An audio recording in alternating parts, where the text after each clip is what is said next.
So let me circle back to what I was talking about with Victor Taylor Perry though, because what he's doing is amazing. Like I seen what he was doing for the longest, and I seen like when Sasha pulled up, that's when it really got on my radar.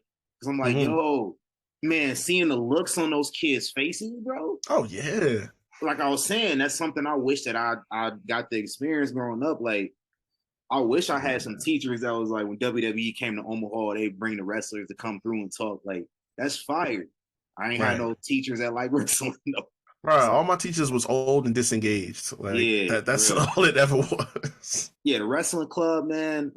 Seeing what they got, bringing the wrestlers in, like kids just enjoying it.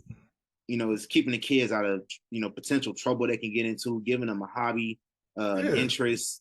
Other kids that have the same interest. Hopefully, they continue to grow up. I know some of them kids gonna become wrestlers one day, and we're gonna look back on how much of a success the wrestling club was. Hopefully 20 years from now, he's still teaching, still running the wrestling club. He can bring back some alumni who have just won the WWE championship. Hell yeah. That'd be incredible. So I want to segue this into the next topic here, though. Because, like I said, we were both kids growing up, Black wrestling fans, right? I just seen a video this morning of, Creed 3 coming out. So Michael B. Jordan is doing the press for it. Like, he directed it. He starred in the first two, obviously. The person interviewing him was actually one of his childhood bullies, and he remembered her. And the whole time, and you could tell the whole time he like, I don't fuck with you, but what's up? Shit, I'm on press. It's my movie, so I ain't gonna bring no drama. He remembered her. He was like, yeah, you called me corny back in school. I remember you. Mm-hmm. So Michael B. Jordan, if you don't know about Michael B. Jordan, he's notably like a big anime guy. Like he loves anime and just nerd shit. Like us. We got called corny, we got called lame. So I know he did. So I know he not lying. Like I knew he wasn't lying. So we can relate to that. So like, what was it like growing up as a Black wrestling fan for you, Riq? This is Black History Month. Let's talk about it real quick. Like, would have loved to have a wrestling club or something. And that's incredible. So we had to like do it on our own. Like you had homies that was into wrestling growing up? Not really. Like, listen, think like man, I had my cousins. I watched it with them, but it was like when I got to school, because like up until middle school, I was mainly in school with white kids. So it's like I didn't know who I could share this information with. So it's like, in a way, I was kind of in the closet about being a wrestling fan. Like I just I kept that shit to myself, because once you start talking about it, everybody's like, "Oh, well, you watch that stuff?" I'm like, "Yeah, y'all not about to clown me in here." So I kept it on the hush. When I got to middle school, was the first time like I could start talking about it, because that's when I met one of my dudes. And he was a Black dude. It was crazy. Black dude from Brooklyn. I'm not thinking about taking nothing about wrestling with him. Fall of 2005 going into 2006. And there was something about the whole like Mickey James thing. And I heard him talking to with somebody. I'm like, hold on, you watch wrestling, bro? It's like, yeah. I'm like, bet. Like that was going to set up the whole rest of the way. So it's like now we was talking about like every show, Raw, SmackDown, pay-per-views. We was up on it all the whole rest of the way. So that was like the little thing. And then I'd find out here and there, like some other people would be watching. So it's like, it got better as time went on, but it's like the longest time I was just hiding. Like, I didn't tell nobody about that shit. And that's outside of my cousins. Like my cousin was like, he used to have a merch, like the CDs and magazines, all that shit. Action figures. He used to have a belt. He used to walk around with the belt and like this. He had like this shiny ass shirt. He used to walk around like he was Dwayne. Like he like 5 years older than me. So like I was maybe how old was I? I was like 5. I was like 5 or 6. I think like one of the earliest times I can remember, it had to do with The Rock. It was around like when The Rock and Mankind was beefing, like just before Mania 15.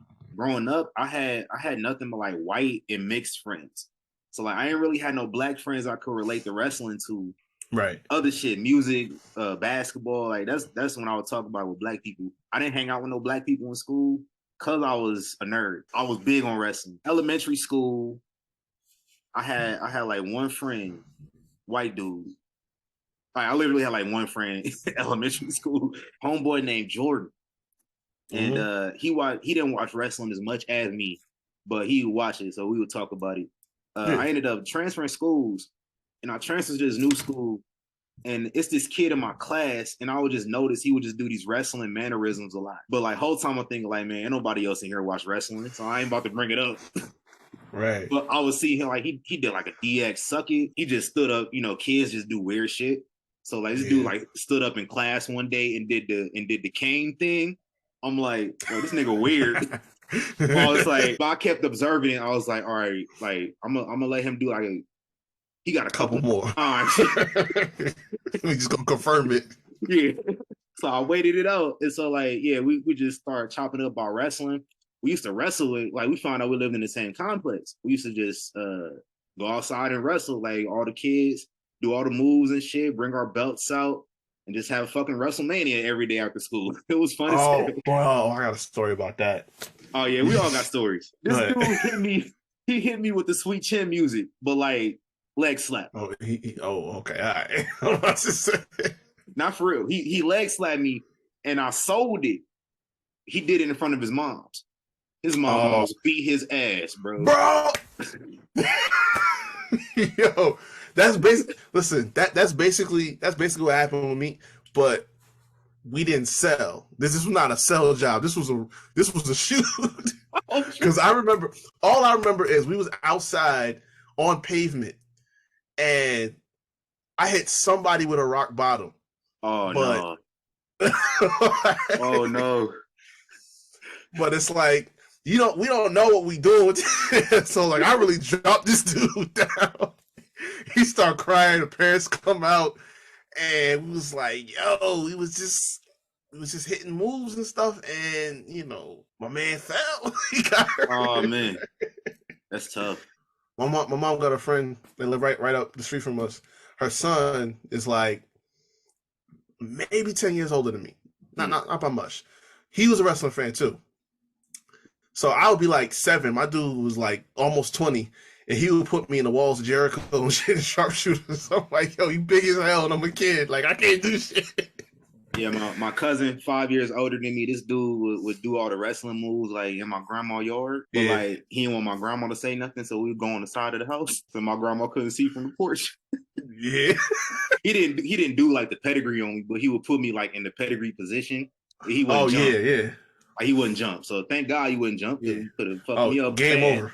Yeah. Game over. No pun intended. Yeah, no. I gotta do it. I don't know no Triple H, but this is all about the game. Yeah, he put me in the rock bottom. He Stone Cold Stunner me, put me in the tombstone position. And he with a regular pile driver, torture rack. He do all the moves and shit. It was fun. I had a fun time. Man. So like I get to high school, I'm still on my wrestling every week. ECW had just started up, like right before I got to high school. I'm gonna tell y'all right now, I watched every episode of ECW every Tuesday night. The whole 4 years it was on. Like that's how I was in high school. That's how much wrestling I watched. I started watching Ring of Honor in high school, all that. So like now I'm really getting into it. I'm watching Independence and shit. I'm not just watching WWE and TNA. Yeah.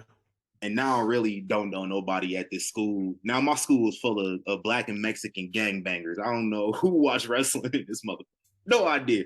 So like every now and again, I slip on my John Cena shirt and put my zip up hoodie over it so you could really see what it was. Oh man. I can't tell you when I really got comfortable watching wrestling in high school. It was like my senior year. I was really just wearing the wrestling shirts, and that was when my don't give a fuck kind of slipped off. I didn't care at that point, like. And that's when I started meeting Black people that watch wrestling, like after high school. That was the closest to Black friends I had watching wrestling was my mixed friends. Yep. It's the truth, man. I had another white homeboy from daycare. We went to different schools, but like I remember Kane Unmasked, man. I called this dude up 10 o'clock at night. We like 10 years old, 10 o'clock at night, just talking about this shit. It's crazy. Black wrestling fandom is fun, man. Hell yeah.